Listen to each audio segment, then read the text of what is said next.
Greetings and welcome once again to John and Roman Solve the World Problems. That is a lie. We so need to change that, and yet we never do. We have quite the panel here with us tonight to talk M. Night Shyamalan and his body of work. With me always, of course, is my co-host and a creative of the I don't even know what the hell I'm saying at this point. It's so hot. John, the blue collar guy. So, John, how are you doing this evening? I am nice and cool in my air-conditioned apartment right now. And I am wishing ill upon you, sir. Back with us again is Prophet of the Dragon. It's good to have you back, man. Hey, I was feeling your pain. My AC was broke, but no longer, so I'm good to go. Good, so good. Sorry. So there's two members of the panel that are going to survive tonight. Appreciate that. That's always good. Daniel, welcome to the stream. It is good to be able to work with you finally. Daniel has been putting out just some awesome videos, a lot of the rings of power and why it is wrong. Thanks. So much to say on that topic. Thanks for having me. This is very fun, and it was a great excuse to return to M. Night Shyamalan. So looking forward to this. I think it's going to be weird. I always love weird. And the third member of our FECTA, Stephen Ransom, who is with us on as a regular team member now, and I'm glad to have him with us. So how are you doing tonight, Stephen? Doing very, very well. And I'm right there with you, Roman. There's no air conditioning in my apartment, but like that 70s pop song, I will survive. Did we just lose Blair de Blair? Yes, but he will probably re-enter. He ran because he has air conditioning and didn't want to get you angry at him. Well, hopefully Blair de Blair pops back in here very soon. So just keep an eye out in case I miss him, because I'm very old and distract easily. So tonight, and apparently I have control now. And John has control now, which is everybody buckle up. Fascinating and dangerous. So we're going to talk about the body of work from M. Night Shyamalan. There's a lot of other things that we could be talking about. Yay, welcome back. So also on the panel tonight, the man who makes mysterious entries and exits, it is Blair. Good evening. Better now. Yeah. So wizard's beard. It's just That's right. Arrives and departs when he pleases, a wizard does. And so, that's right. So he and I last worked together on fucking damn it, Gray in Japan's Wakizashi.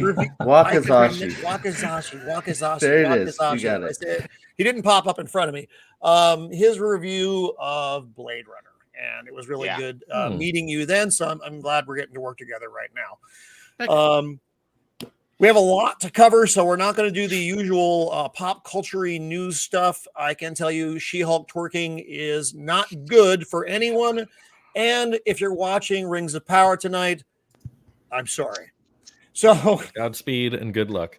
God bless. Let's dive in here. So what I'm going to do is I'm going to name the film, the year, and then we're just going to start moving through. And some of these films we don't need to discuss very long, I think.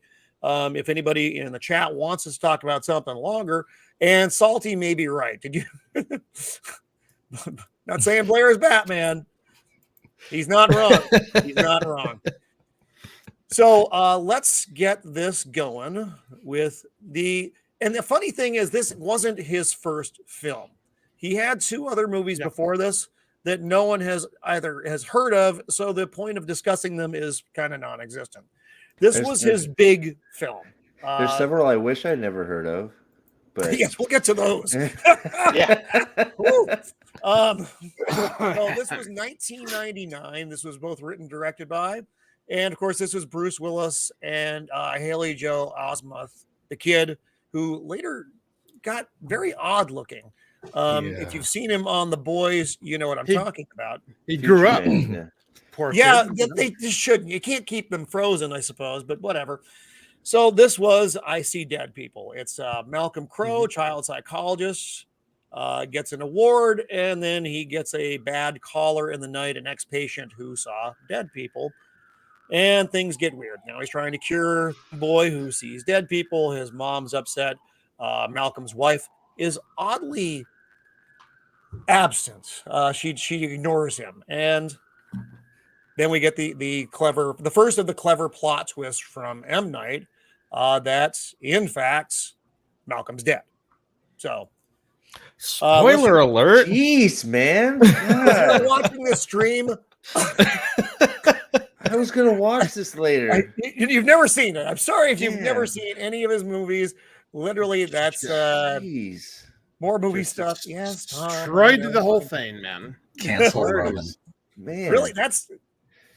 I'm no, sorry. I've seen it. I'm kidding. I'm sorry. I'm kidding. I wouldn't care if you had. That's not the point. All right, so let's kind of go around the horn here and just your quick thoughts on this movie. Why did you like it? Why didn't you like it? Why was it important? And actually, I'm going to start with Steve because I know he's on more of a timeline, and so then we'll jump. I don't got much to say, honestly. It was okay. To be honest, I've watched it once or twice. I know, Bruce Willis and the big twist. I mean, the twist before the twist became the big thing. The master of the big twist, M. Night Shyamalan. But there we have. Well, I didn't say Shyamalan Ding Dong, which I resisted the urge. It was close, but now you just did say it. So, hey, so everybody drink.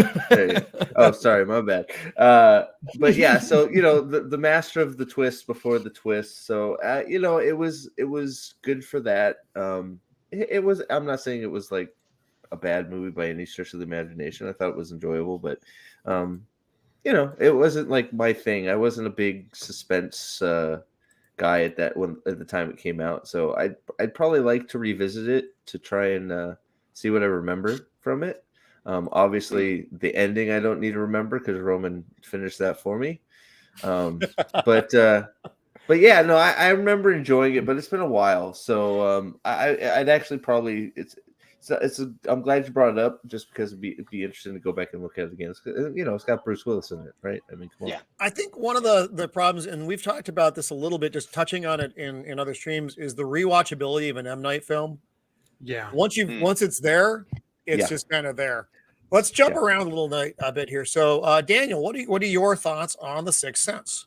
Very similar to Steve. It's hard to rewatch these things, and I've only seen this twice.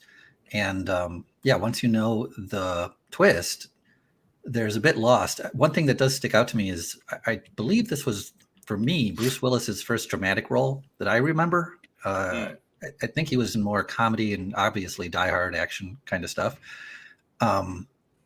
So I think Moonlight maybe would be more dramatic, but yeah, this stuck out as a very serious role for him and maybe a reemergence of his career. But other than that, it's kind of sad because this is his biggest movie, isn't it? Or at least the thing that put him on the map. This put him on the map, and I think arguably it was his most successful film. Yeah.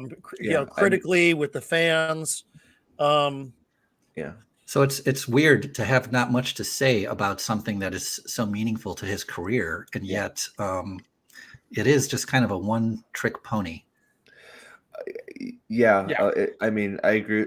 It's different tricks with each movie, but it's coming, so you're just sort of like, okay, what is it? So it's like, exactly. Blair, what do you got? This is a really good movie. Like you said, you can only watch it once. Sometimes you'll watch it again just to see if you can pick up on things. Yeah. Once you know the reveal, but after that, then it's like, no, it's kind of ruined. But he does make some scary atmosphere. I mean, that point where the girl first appeared and she's puking, it's like, fuck, Yeah, that was a good jump scare. Yeah, and it's not like over the top, it's just very slow. There's a sense of dread coming. So when shit happens, you get like generally scared for what's going to happen to these people. And then, of course, the reveal was like, holy shit, The first time. The first time, exactly. I don't think he was ever any of the reveals post Sixth Sense. No. I don't think he ever had one that was as consequential. You know, Yeah, some of them yeah, are yeah. interesting, but this one was like, wow. Yeah, this was really good. I think So- that would have been a real twist if Judge Dredd showed up. Oh, sorry. Sorry. Almighty. I'm sorry. I had to. I am the law. All right. So, Steven. Yeah, I'm surprised so far we haven't mentioned this incredible miniature human actor on screen at present. Haley was probably the biggest part of this film. Nobody could believe that this kid could act circles around most of his contemporaries. He was incredible in this movie, and it really made the thing it made it so that The Sixth Sense was almost separate from the rest of M. Night's filmography. But the other thing that's separate from it is that the spoiler reveal at the end doesn't do as much damage to the rewatch as his other films. In this film, you get a chance to watch, oh, okay, now that I know this, I could see what Bruce Willis's character was fooling himself about. Mhm. His wife was trying to pick up this guy. This guy was trying to pick up her because he saw that she was in mourning. She's trying to get her life together. The anniversary dinner was something that she was still regulating herself to do, but she knew he was dead. So there's a lot of this sentimental rewatchability in this property alone, and sort of in one or two of the others. But the twist in this one made you want to rewatch it. Every reactor and reviewer that I've seen watch it always says that. It's like, oh my God, now I have to rewatch this movie. It's almost the solid punchline at the end of every single review I've seen. And everybody is compelled to give it another go because now that they know the detail, there's a whole other movie there, whole other layer to the film. I guess that's a good point. It's probably good for 2, maybe 3, just to try and pick up on things you missed. It's like, okay, that makes sense. And I didn't catch that before. So, and then, I forgot a lot of it at this point. It's been a long, long time. So, Yeah. I think it's worth the review on your part, Steve, only because you've certainly, as time progresses, we all become much more educated as critics, much more educated as reviewers and film watchers and media watchers. There's a lot in this film that speaks to M. Night's actual spiritual beliefs about how the universe works and where spirits are and what they do and how they fumble around in limbo.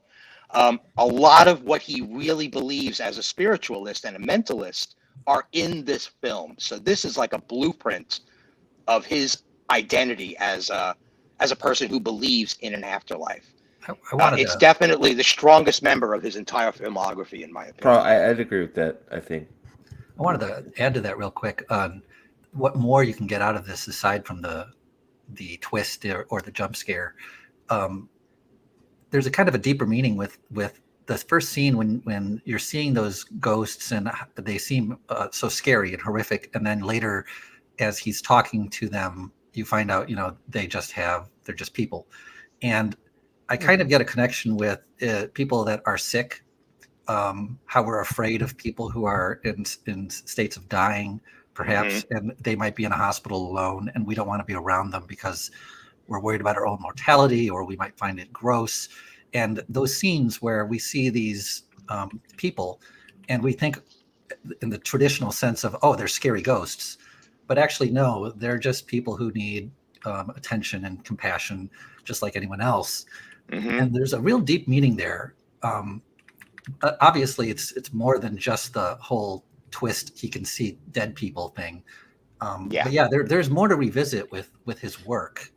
And interestingly enough, the point that you make goes in both directions in this film. The kid learns from a ghost about how to teach ghosts how to learn from him.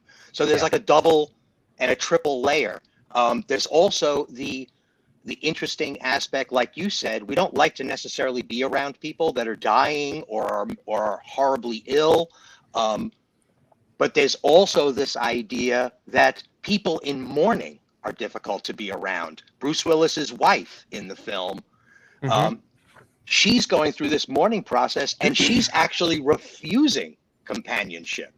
That's a very So good point. there's that whole layer too. So this film has a lot more edges to it than most of his other properties. The fact that Bruce Willis is a psychologist, and up until this point in history, talking about psychological issues was really faux pas, right? It was not a thing done. Yeah, it was still awkward. Yeah. Yeah. So, I like how the ghosts can't see the other ghosts. So there's that one part where he's in the like a courthouse. He sees the ghosts of the 3 Haines slaves, but he's talking to Bruce Willis, and Bruce Willis can't see those ghosts. Then you kind of realize how many ghosts there might just be out there, oblivious to everything else. Yeah. That went a lot deeper than I thought it was gonna. You guys are fantastic. Usually I'm just used to working with John, and heck, he's barely functional as a human. Well, it's nice. It's nice to. I mean, that's why these are good. These topics is because it's like you almost forget about some of these movies. Sometimes there's so much, and there's so much drivel and crap out these the one days. with the dead guy, but there's so much more into it. Just the one with the dead guy. Well, yeah, but there's so much. You're dead after half the stuff you watch today, or you want to be. So it's like these good ones. We got. It's good to you forget about something. It's like, oh shoot, I remember that being good. I'm gonna have to go back in my time machine and watch that again. So that's why discussing some of these are really cool.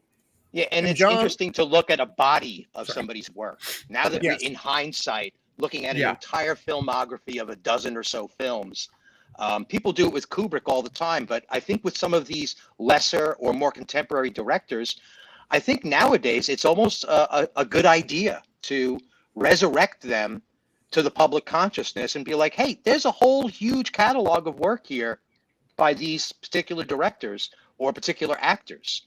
Well, also, we should note them. With M. Night, you see things that he does. It's not just the twist. He has unique color palettes that he works with when he's doing his movie. Colors mean something. Generally, not in all of his films, but in a lot of his films. Well, and that's the thing. I wish he would get away from some of the twist stuff because I think he can be a talented director. It's just he's so obsessed with the twist endings. But often is not. Yeah, and then he does Avatar, and I have to. That's Avatar. Avatar is his She-Hulk. John, quick thoughts on this one? Well, yeah, I mean, kind of along the lines with what everyone else has been saying about how this was probably one of his best movies, as it was one of his earlier ones, most successful. But what you already brought up, the color palette thing, was something I was going to mention as well. Is that he definitely has this style that he carries throughout his movies. So specifically in this movie, a lot of times directors don't like to use a really vibrant red color on screen because it's almost kind of visually jarring. They want color palettes that are kind of easy on the eyes and kind of not quite neutral, but just not as bright, not as vibrant. But going back to like the rewatchability of this, of how you sort of like after you see the twist, you do kind of want to go back to see like, oh, like let me see if I can like pick up on all the little hints of maybe why that was the way it was. And so one of the things that was more obvious in the movie was that anytime there was a ghost around, the temperature always got really, really low. Like that scene, that picture you just had up where like he could see his breath, even though he's inside the apartment because that little girl was present. But the other one, especially talking about trying to figure out that twist of Bruce Willis's character being dead, anytime there was a ghost or dead people in the scene, there was some sort of really bright red color somewhere in the scene. So like with Bruce Willis's character and the wife and everything, they had that door like down to the cellar. The doorknob was like this ruby red, and like he was constantly trying to open it and it was always locked. So it's like there was always this color scheme of anytime there was red in the scene, there was somebody dead there. And so it's something you'd probably never even really notice or pick up on until either you hear about it, read about it, see the twist, go back and watch it. But yeah, I thought that was kind of interesting going along with how you mentioned the color palette and then how we're talking about how most of his movies are not built for rewatchability, but this was one where you kind of wanted to go back and be like, well, even though I know the ending, like I want to go back and see like if I had watched it for the first time, could I have figured it out now? Like Right. So let's jump to the next film, and this was an unexpected trilogy of films.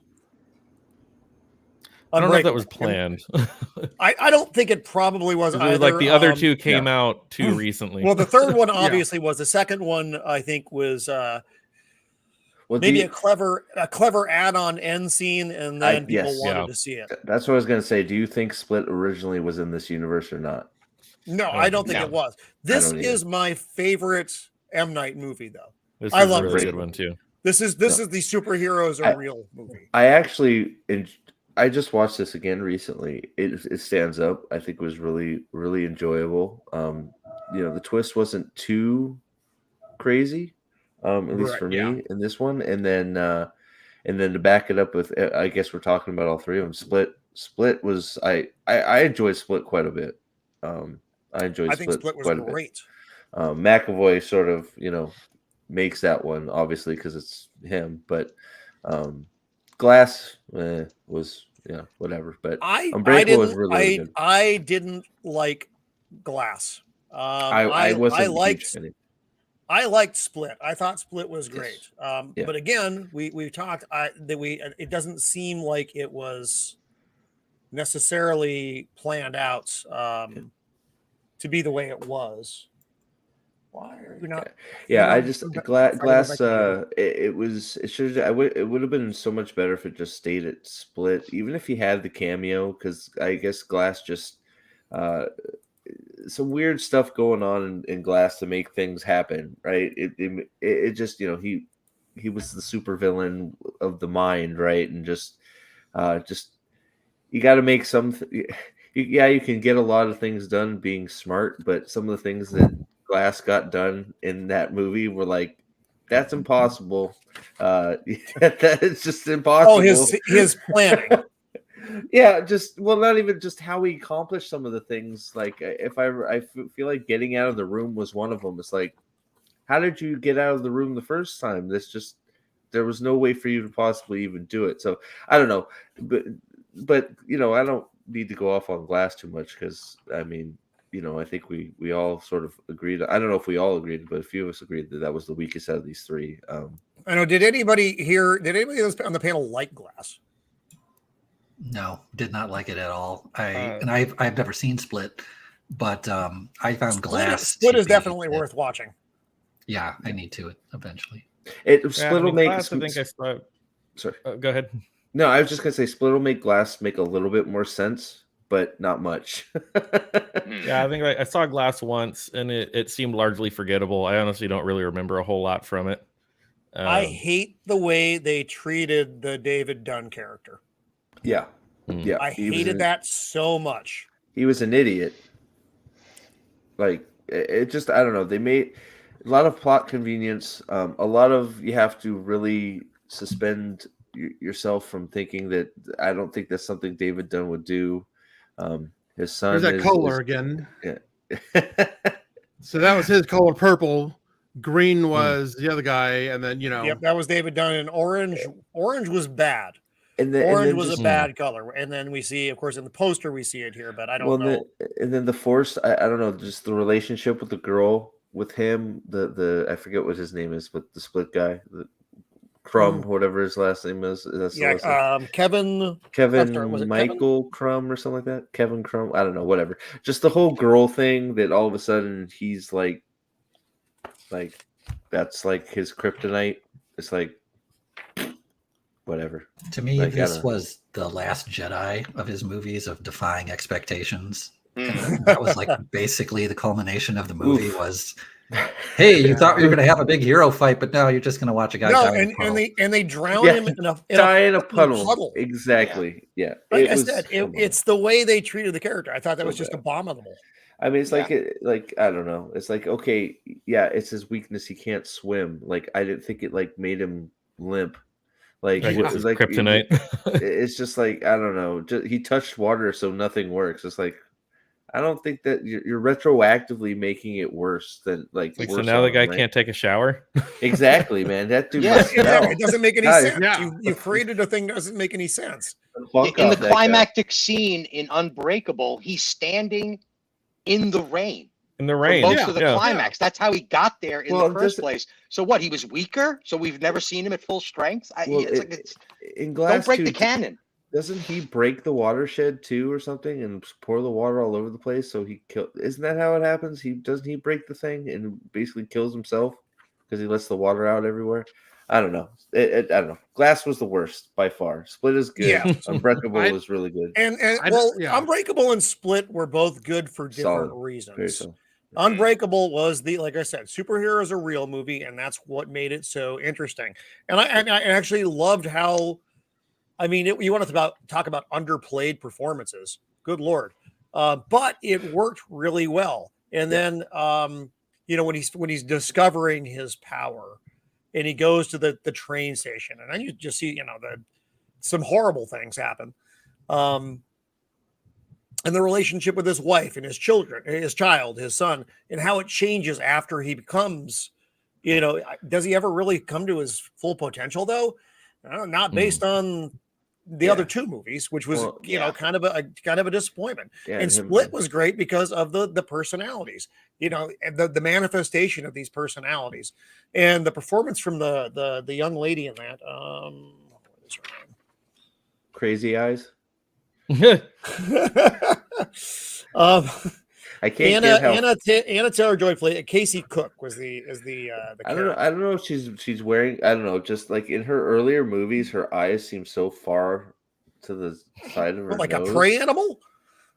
There's something. I know exactly what you're talking about, Steve. I mean, I don't know. They've done something different with her recent, like in the Northman and some of her other films. I don't know if they've got her wearing her hair different or something. It looks much like recently. Somebody must have said, "Hey, you got to figure something out. It looks like weird, right?" They fixed it. Like a lot of the stuff, they fixed it. She's obviously quite an attractive young woman, but it was just sometimes looking at her was like a little weird. Just like, man, what happened? What did they do? Like, it's odd, but she is a great actress by far. Yeah. So, well, there's an interesting little touch of lore about people with eyes far apart that has to do with alien hybrids, but that's a totally different subject. Oh my God. And that's We're when really we taking got a left turn here. So, Unbreakable or Split? Unbreakable. Split's really good. It's like Split is really good, but Unbreakable is superior, at least to me. And then we all agree that Glass is basically a big disappointment. Just a complete loss of momentum. You killed your freaking characters in stupid ways. Well, you got the secret society of people keeping superheroes alive or dead, and all that. It's like, stop! You've sniffed your own farts too much. Relax. I mean, Glass was basically a therapy session. Yeah, I mean, seriously, that's not very cinematic, guys. It's just like, we kill super people so they don't become super. So just kill them. Like, why are you even talking to them? Roman, he had wizard duties. Yeah, he had wizard. I'm back with their hobbits to save. What happened, man? Well, there are no hobbits in the Second Age. There are these Harfoot. So, I'm not using the other word because it's stupid. I don't think M. Night Shyamalan should do like these trilogy type things or universe. Because the last thing I want to do is see another one of his movies in another universe. Well, I think that's you've hit on something. I don't think it was. I think they manufactured it so he could have his Glass movie, and that's it. I don't think it was ever intended. That's what I was saying. Is I don't think this was planned out because Unbreakable came out in what, like 2000, 2002 or something like that. And then all of a sudden he cranks out Split and Glass back to back. I was like, no, that was never planned. I'm shocked that people don't want to see an M. Night Shyamalan Lavaverse. I want to see The Village too. Oh no, that's my favorite one of his though. Village too. I don't want to say another one. We'll get there. We'll get there. This time it's like the Village up north in Antarctica. It's like Snow Village. Just like what? Oh, sorry. So Signs, I actually enjoyed Signs a lot, and I know people have some issues with it because the alien thing, it kind of sucks, and they came to a planet that was mostly water, which is the weakness of the alien. But I liked all the little tie-in bits between his kid with the Joaquin Phoenix and the swing away Meryl and just all the things that had to come together for the story ultimately to work. There wasn't like a big twist. There were a lot of little twists, I think, with this one. I think this one, the strongest part of this is the characterization, because what you just said, everything is set up. Every character has elements in the movie that make them make sense, and they all feel like very real people. And even though the situation and circumstances are incredibly contrived, the characters themselves are excellently written and portrayed. He's Mel Gibson is a man in mourning. Everybody here is suffering on some level. From in the scene with his wife's death, she's pinned against a tree in a way that she should be dead, but she's not.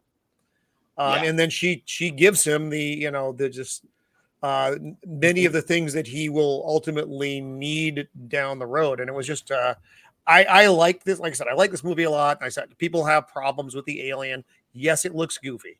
I can acknowledge that. But as far as the rest of it goes, I think it was a really solid film. It was okay. Sorry. And I think that the part that everybody misses is that the signs are not about the aliens. The twist at the end of the film is not that the aliens are allergic or hurt by water.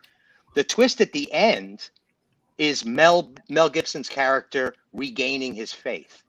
That this is more because it's the film as a whole is much more about this family and his attitude towards them since his wife's death, his attitude towards the community, his neighbors, the man that killed his wife, even if it was by accident, his relationship with the sheriff.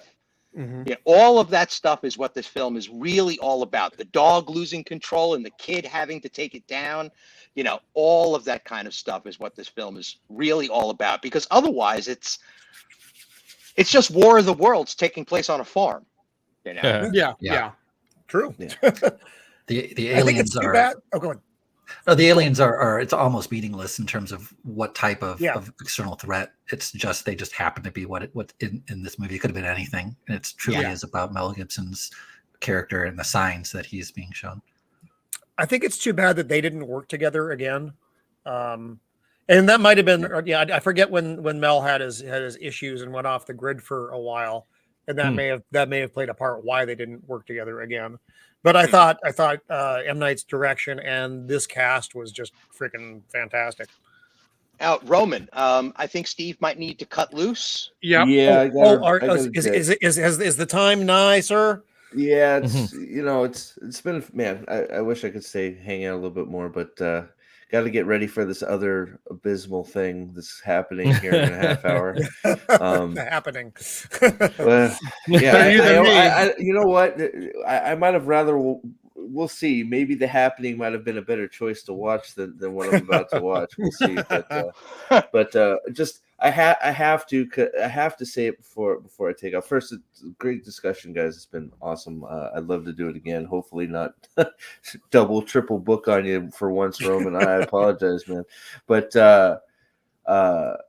freaking Avatar: The Last Airbender. I have to say it before I leave because the things he did to that movie angered me on so many levels, because that is a cartoon, anime, whatever you want to call it, that I sat down and I watched with my children. We watched through all 3 books of Avatar. I don't know, 3 or 4 times. Like, we love. It's a family movie. It's a family show that we enjoy, and we were all looking forward to it. And the fact that you have source, again, we have source material that shows you how. It's not even a book. It tells you how to announce all these characters' names, and you can't get the main character's name pronounced correctly. It is fucking a tragedy, a travesty, and the guy is just an outright liar. Because if you watch some, it totally turned me sour to most of his movies. Oh wow! because he's just lied. He just lied about how much he knew about Avatar and all that stuff. But I guess that's par for the course in Hollywood these days, right? So Yeah. Yep. But thank you guys for letting me on here. I would love to do it again, and again, hopefully have a little bit more time. I don't know why this keeps happening to us, Roman. It's been fun. You guys, awesome points, and I'm gonna definitely watch the replay, see what you got to say, and what all lists you go down. I'd love to see what you guys have to say about some of the other ones. And Steve, just a little word on your way out the door. Just don't forget to breathe. Try to have fun with it. Keep that tongue firmly in your cheek. Okay. Try to enjoy yourself and have a lark. Well, that's why we're doing it as a group activity, because if it was Wheel of Time, I'd be going nuclear. So at least I don't have as much skin in the game in Rings of Power as I do at, like, Wheel of Time, but I'm expecting pretty much the same level of quality, which we all know is not very. Yeah, no doubt. So, right. But thanks again, guys. It was good seeing you, Daniel. Keep plugging away on that YouTube channel, and thank you all again for having me. I appreciate it very, very much. Thanks, Steve. All right, Steve. Well, Good luck, and guys. thanks for being here tonight. Yeah, thanks. We'll catch up Take later, care. Roman. Okay. All right, bye. We lost another red shirt. I know. They're always the first to go. Sent him on an away mission to the Rings of Power. Oh God, Poor guy. I don't know if he's going to make it back. dead man walking.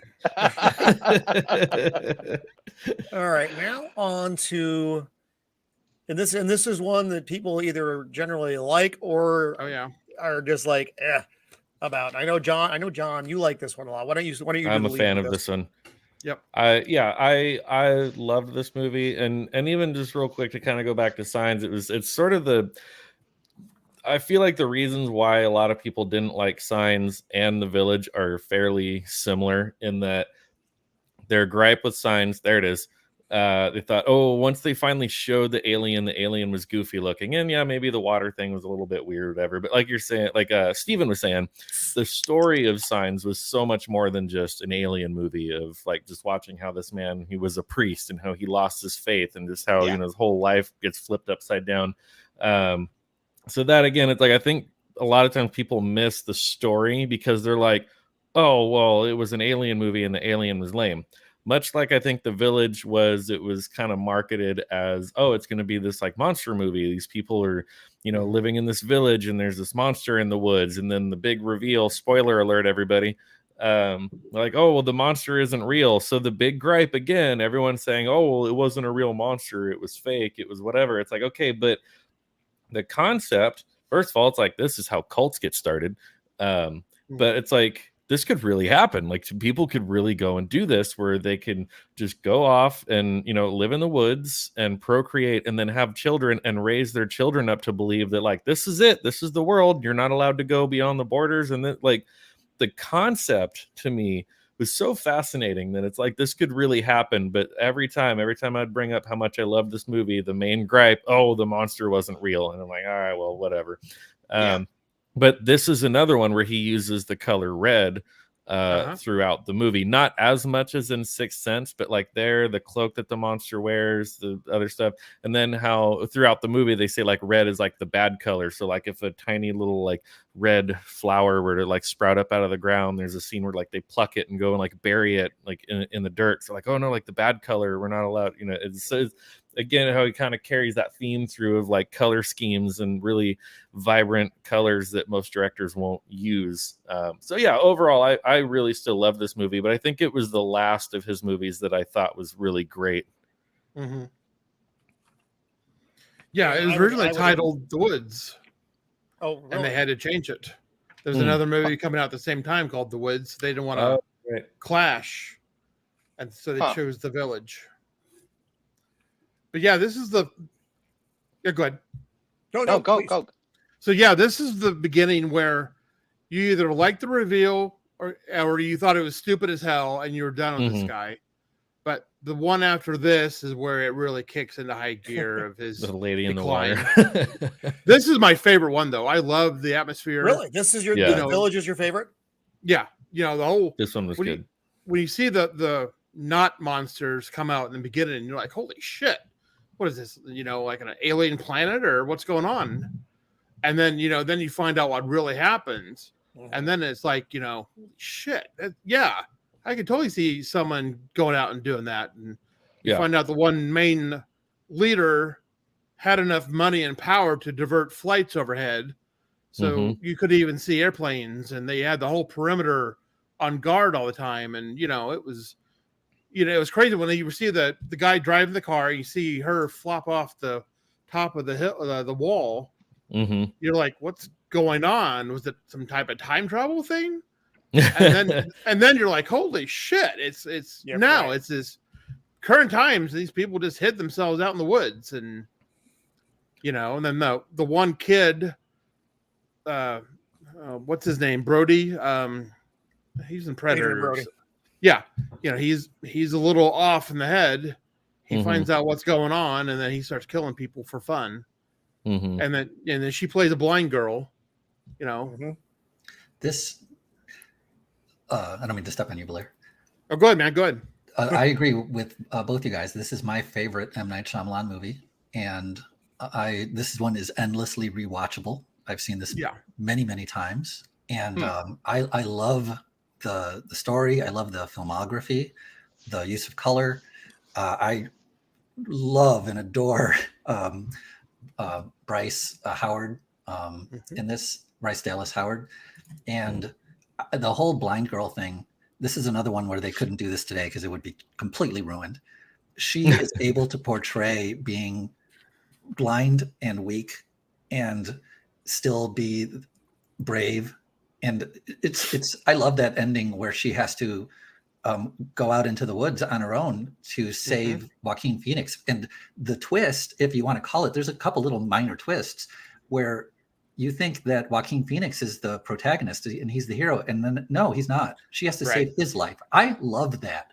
I love that. And this is a movie that does it right. It takes a female character and it does it right. Yes. It was natural storytelling. Yes. Yeah. Beautiful, beautiful movie. And the other people are not diminished because she rises. Exactly. Right.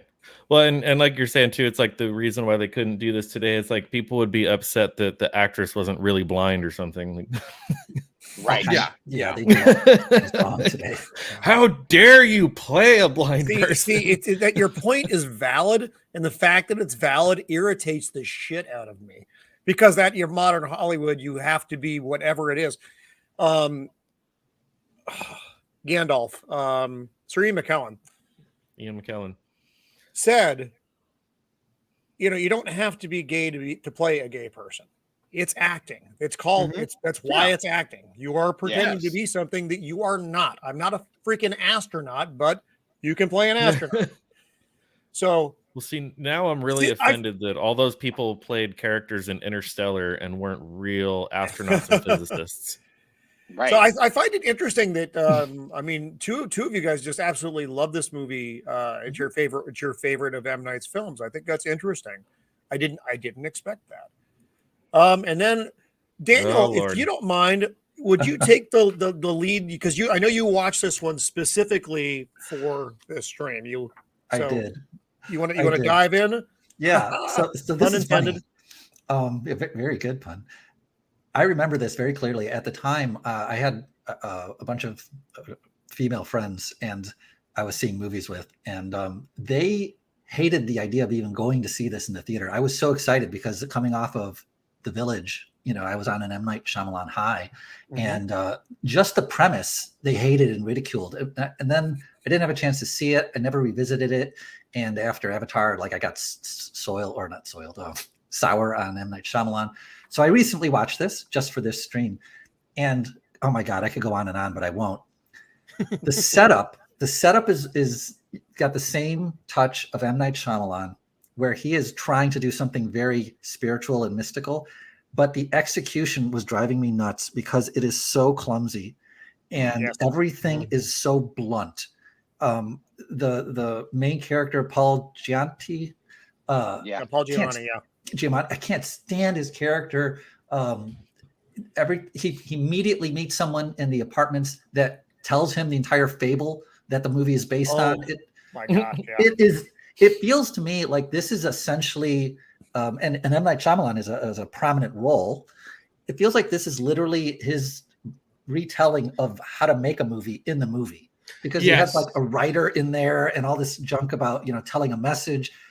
Tropes, explaining the different tropes. And plot devices, Look for a group of guys who are just hanging around doing nothing. Exactly. And it's like M. Night Shyamalan trope, the movie. And I just said I love Bryce Dallas Howard, and she's again in this here, and her character is driving me insane how bad it is, because, and it's not her fault. M. Night gives her all these pregnant pauses, and she just doesn't answer questions when she's asked direct questions like, "Oh, do you need to meet this person to fulfill your quest?" And she just stared. The writer. Oh my God, the writer. And this is it's so tropey, because it's like, oh, if I just have her not answer, then the scene makes it seem so mysterious. No, it's just fucking annoying. You're doing a shitty job with the movie. She could just say, "Yeah, I need to do this. Help me out."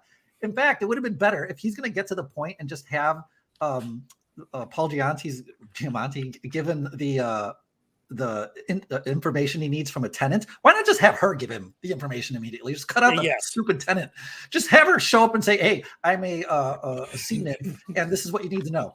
Fuck! Oh God, this movie is driving me nuts. Well, and I mean, there was a lot there. I mean, and the names of the things, the narfs and the scrunts. Grunt. Yeah, this was bad.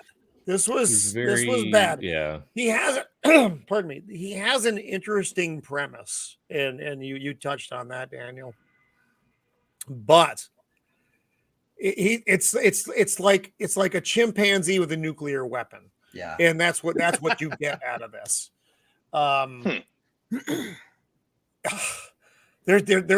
There's so much bad about this. That poor guy with the overdeveloped right arm, I think it was. The Family Guy. You remember Family Guy, where the part of Quagmire comes out after finding the internet? That reminded me so much of this movie. They based it off that guy, because he got this giant one arm. What's he doing with that? It was just weird, and the eagles and everybody in this building goes to the pool, which is also a little bit weird. In an apartment, it's like this is what M. Night thought an apartment building was like. Yes, and exactly. It's not. Anyone who's ever lived in apartment dwelling, it's not like this. This is this is the opposite of Signs, where in Signs he does such an excellent job with characterization and real characters, and here everything's a cartoon, and he's trying to give you this very real place, but it's cartoonish. In fact, by the end, I'm expecting to find out this is some virtual reality MMO, and these are all NPCs, because no one is real in this movie. Yeah. All right. I when I saw this in the theater, I was expecting something really, really big and really, really interesting. And aesthetically, even while I was watching it, it was certainly, there was some visually interesting concepts floating around. And now that we're talking about it, I seriously would like to be a fly on the wall in M. Night's writing room, because it must just be a bunch of friggin' index cards pinned up on a wall, and he's just shuffling them around and making quick notes. And there's a whole bunch of paid writers taking down what he's dictating, but he's not listening to anybody else but himself. It just seems, I don't know. It seems like it's only his voice, and it seems half constructed. I think and Daniel's comments are really revealing that. Yeah, kind of like he became a yes man. Like everybody was a yes man. Yep, he reached. He needs handlers. He has good ideas, but he needs handlers to get them across. He needs somebody to tell him, "No, this is fucking stupid. We need, Yeah. I like the idea, but you need to rework this script a bunch. We're gonna plow through these next three movies pretty quickly, because I don't think they require an awful lot of. I haven't seen any of them. Discussion. They're not missing anything. Happening. That plants are trying to kill us. Garbage. As a person with allergies, I feel. Did anybody like this movie? No. On here at all? I haven't seen it. No. I saw it. No. I saw it in the theater.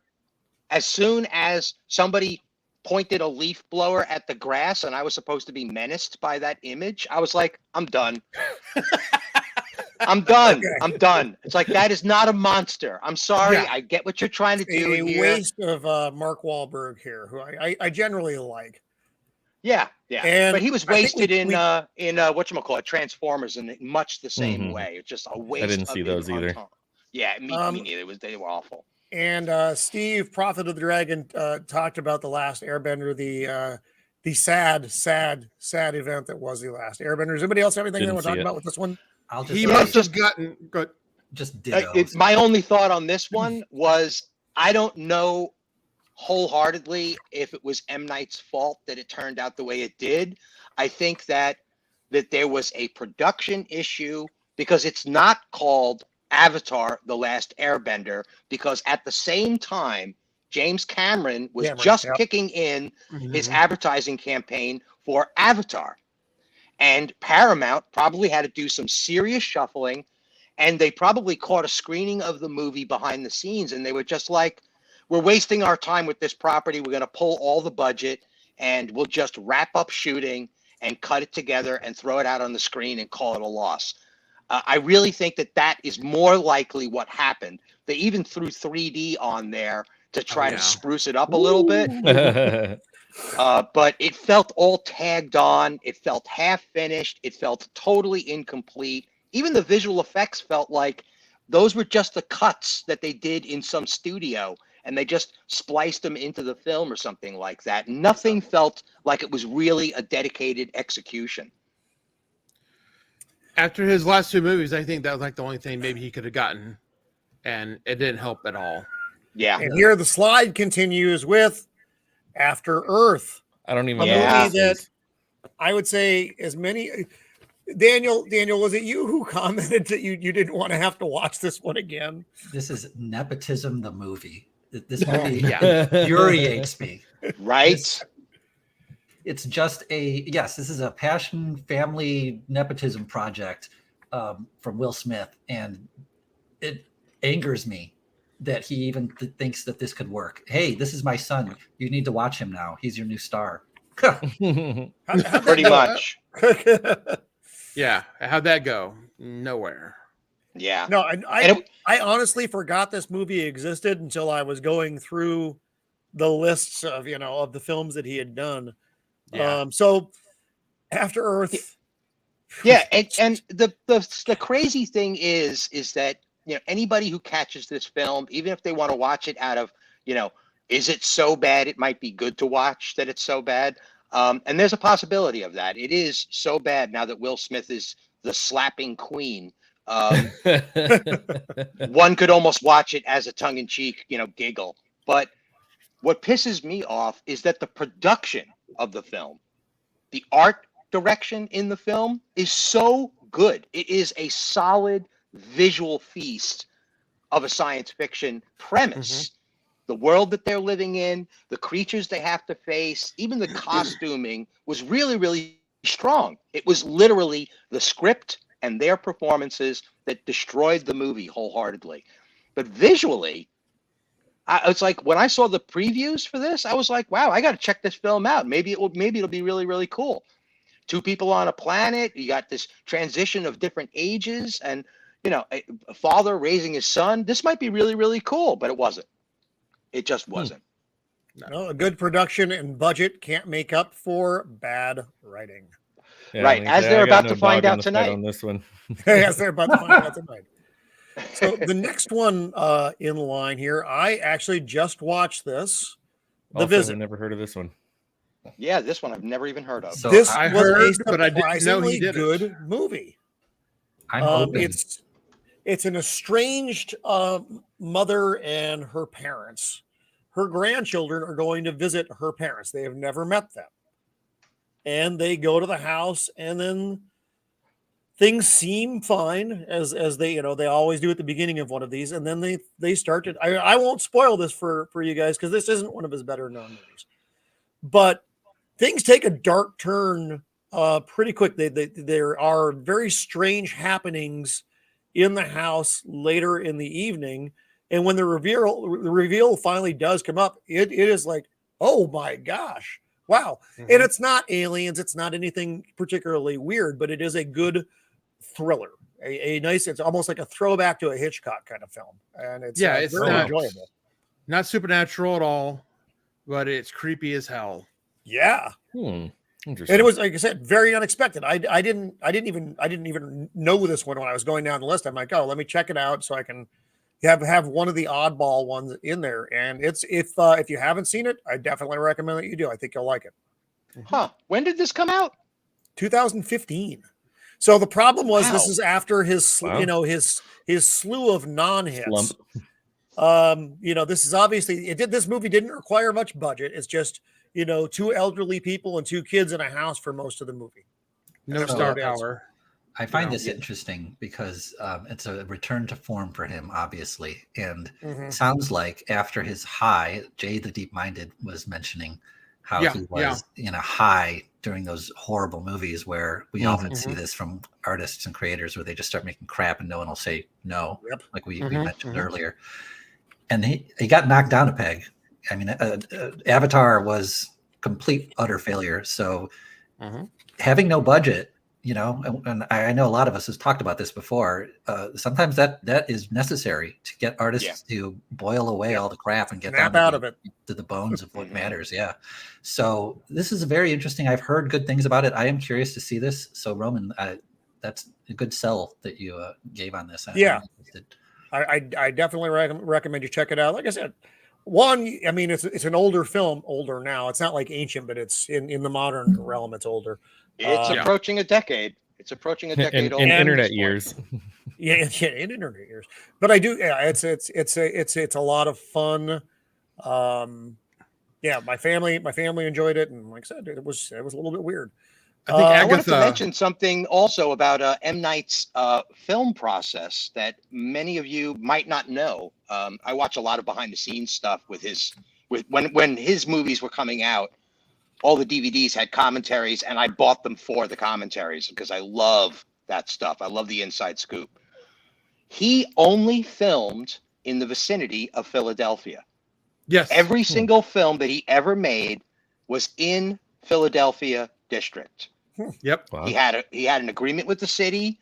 He had a spiritual connection because that's where he was born and grew up, and he felt like the city was his lucky charm.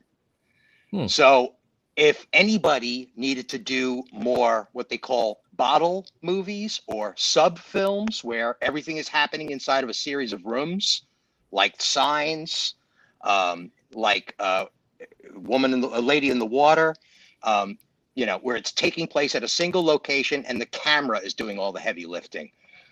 The Village too, I'm sure, is just some set of woods somewhere in Pennsylvania. Yeah, it was. So- Split. A lot Although of Those kinds of will- limitations. Submit that the young male actor in The Visit does get a skosh annoying. Blair, you know what I'm talking about, I think. Yeah, the mom is actually Agatha Harkness, Catherine Hahn. Oh, Really? Yeah. I would not have gotten that. Did you not watch WandaVision? No, I watched WandaVision. I was like, you're watching Way to be She-Hulk. You got to at least watch WandaVision. I watch it so you don't have to. So that brings us to our. We don't need to. We're going to jump over the next couple because we've already talked about them as We part already of the talked about them. trilogy.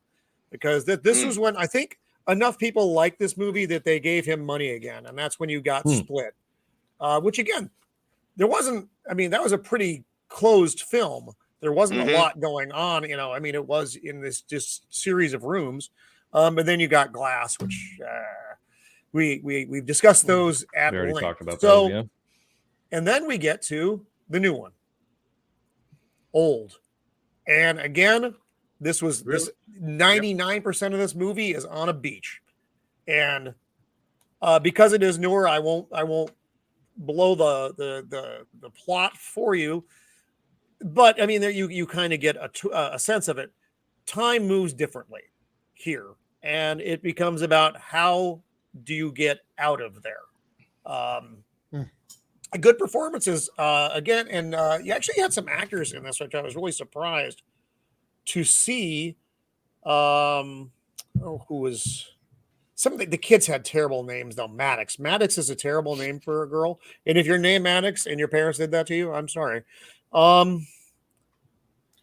Rufus Sewell. Rufus Sewell is in this, and I love Rufus Sewell. You remember him from Dark City, The Man in the High Castle, and just other things, but I like him very much as an actor. And there is no really just star of this film. This is a very ensemble cast.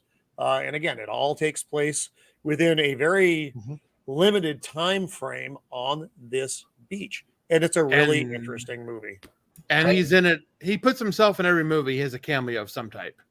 Oh, of course. I think this one has a bigger cameo than most. But I only have one thing to really comment on this. I haven't seen it. I know the premise. I can't stand the marketing for this. It's so blunt. I wish it was. Oh no, you're not serious. Wrong. Yeah, when I saw the commercial and it's titled "Old," and you already know there's this time variance issue, and it's giving too much away. And to me, it's the wrong kind of marketing. I would much prefer this be called something else and reference time or being lost in some way. But I could be completely wrong, and maybe the marketing did just fine, and this movie did well. Of course, this happened during COVID too, so that didn't help. They didn't do it any favors. You're right, but no, Daniel, you're 100% correct. They gave an awful lot away. If you saw the ads for it, I actually didn't. This was on my list as the last movie he did, so I went and I found it, and then I really enjoyed the movie. Yes, you kind of know what you're getting into, but the way things play out is the important part. You know how Macbeth is going to end, but you like to see the different performances. Yeah, and this is one that, like I said, up until I saw your list today for the stream, I had never even heard of this movie. I didn't even know it existed. But I dug around and I read a little bit into it. And even when you just go on to like the IMDb page for the movie, the short, basic little synopsis like pretty much tells you that main part. So while I do agree with Daniel, what you're saying, like the marketing was maybe a little bit on the nose and maybe they could have left it more mysterious, like it is in the synopsis. And yeah, I read into it and I read the spoilers and read how the movie ended, which I won't give away here because it's still a pretty new movie. But I did think that there was some creative aspects in the story that popped up later, even if the general premise is sort of given away just by looking at the poster and reading the description. It still has a bit of a like a twist at the end. Yeah, you know. Because you don't know how it is ultimately going to play out, and right. That is important. And there are some, he does drop some crumbs at different points in the movie, so that which is not unlike all of his movies, where you when you get to that end point and you're like, oh, okay, that's what that was. But I felt that he brought that atmosphere back too, of kind of like the weirdness that's going on and the sense that they're really in danger and what the hell are we going to do, Mm-hmm. And, I like that. I like that, that dread that's coming, yes. There is definitely a sense of stakes in this movie. Mm-hmm. There is going to be a consequence if they don't figure this out. And the clock is ticking, and that's where I think it almost kind of reminded me. It almost kind of reminded me in some ways, maybe like an odd, indirect way, but reminded me. Did you guys see this? Came out, I think, in maybe the mid to late 2000s. A movie called, I think it's called The Ruins. Like a bunch of younger folk are out like hiking, backpacking in like South America somewhere or something, and they come across this sort of like small pyramid monument looking thing or something, and they get on there, and basically like the long story short is that there's all these like vines and plants growing all over this thing, that it starts like infecting their bodies and like growing from the inside out of their bodies and like taking their bodies over, and kind of, it was sort of the same thing. Is that the one with Natalie Portman? No. Okay, I'm thinking of a similar plot line, but go ahead. This one I don't think there were any like majorly like well-known actors in this one that I'm talking about. But it was kind of that same thing of like this sense of dread, but at the same time, it's like they couldn't get out because once they had been infected, the like native people of that village were standing around like guarding with guns for like if they tried to leave, they were like, oh well, if you try to leave, we're gonna shoot you and kill you. So it's like they could it just like it was just another one of those movies of like, how are they gonna get out of this? And there was just sort of this weird dread and like a little bit of body horror kind of, and it was interesting. It kind of reminded me of that a little bit when I was reading the description of this one. Yeah, that's fair. And I wanted to just call out Jay the Deep Minded. The comment they made about science fiction shows exploring this theme of old in a much more.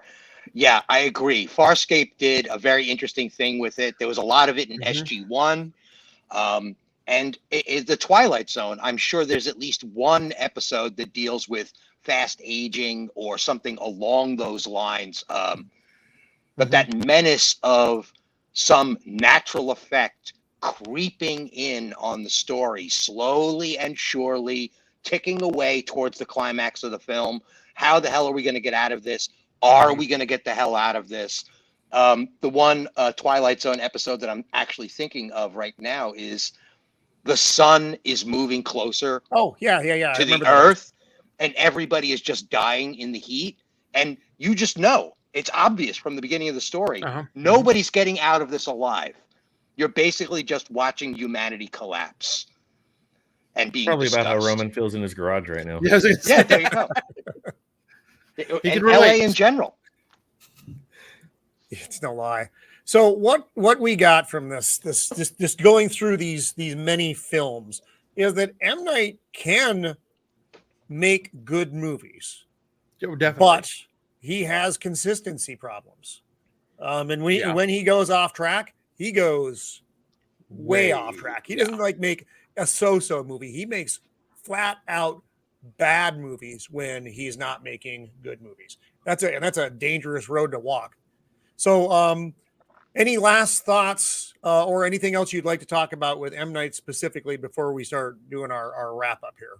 Just go ahead, Daniel. Just tagging on what you just said, Roman. It's surprising that someone big didn't latch on and harness M. Night Shyamalan, because the guy truly is a creative genius, and all he needed was some guidance. So why didn't George Lucas, somebody like someone creative, latch onto him and say, "Hey, I'm going to essentially help guide you." That would have gone a long way. The point that I wanted to make too is that M. Night has a very strong background in comic books. So when we were talking about, when John was talking about the color spectrum in his movies, he was extremely successful in creating this palette that almost felt 2D, that almost felt animated, because the colors were so stark, it had almost a cell kind of quality to it. When he did Unbreakable, he basically told us that truth. He thoroughly believes, certainly in the script for Unbreakable, that myth making is happening in our storytelling, and that comic books are the hyperactive child version of the ancient myths, right?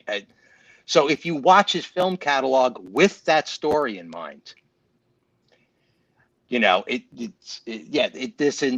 internal spaces, these interesting fairy tales that guide our lives and stuff like that. I think that's why I was very interested in Lady in the Water, because I thought he was really going to explore this concept of a fable coming into reality, but it just never solidified. It never solidified into something. It didn't land. I always felt like I was watching a film. The whole time I felt like I was watching a film that was filmed by a certain director and is starring these people. It never felt like a story. I never got enveloped in the process. So yeah, it's weird. And then he did The Happening to double down on it. I don't know what the hell. It's like, God, man. Yeah, like I said, when he goes off track, he goes off track. Yeah. Hopefully that he's had a few failures and has been humbled a bit. Going forward, maybe he'll be a tad bit more restrained, I thought Old was a really good movie. I hope to see something more from him in the future. Maybe. Yeah, I heard a lot of positive critiques on Old. All the reviews I think saw were. Daniel was right. The marketing is too here. Yeah, it should have been a little more back here. But the story itself and the film were solid. So what they lost in marketing, they at least produced in product. And it was such a diverse cast. Yeah, and you know what? No one cared. No one talks about it. That's when it works. It's when it works. Yeah. Is when it's just organic. It's just there. And it worked really well. All right. Anybody else, or are we ready to go around the horn? Okay. I'm done. I think the horn is round. Let us go around. I think that's about all I have to say about that. All right. My partner here, John, what do you got going on? Well, it's always kind of the same stuff. We got our Mixtape Mondays thing on Mondays at 5 p.m. California time. And then just as I sort of randomly sprinkle out my short solo videos throughout the week as I have time. All right. Stephen Ransom. Let's see. I've got a Saturday stream. It's called Let's Talk Geeky.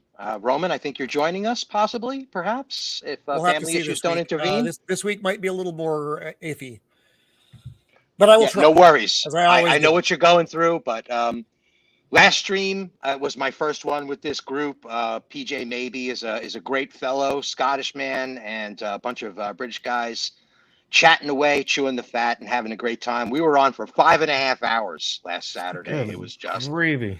We just covered everything. And we got into some giggles and some old stories and some history and some politics. It was a well-rounded stream. And then, of course, got you guys coming up on Monday. I'm waiting to hear what John comes up with for Monday's theme. Yeah, some days I don't even think about it until like my lunch break at work that day. Let's Talk Geeky is going to be 8 p.m. GMT, which is noon Pacific time. Okay, Blair de Blair, and thank you for being here. It's nice to have you on the panel tonight. Thank you for having me, guys. This has been a great time. Nothing coming up. I am still waiting. Mandy Summers is fulfilling her Jack the Ripper Vampire Hunter fulfillment. She had an Indiegogo, so I should be in mine next week. I do plan to do an Iron Age video of all the Iron Age comics I've bought recently. Razor Fist talked about the Iron Age that we're in, and I've bought several of these properties. So I'm going to do hopefully a video when I get this one, showing the ones I have and what's out there. And yeah, that's what's going on. Right on. That sounds awesome. Thank you for having me. That should be cool. That should be cool. And Daniel, the voice of reason on the interwebs. I just want to extend my deepest appreciation, Roman and John, for having me on. This was so much fun. And it was great to work with you, Blair de Blair and Prophet of the Dragon earlier. If you're watching, it's cool to have you on. And Stephen, the check is in the mail. Don't send your goons. Hey, no freaking promises, okay? The boys are a little riled up about what you said. Lord. Daniel, do you have anything else heading our way?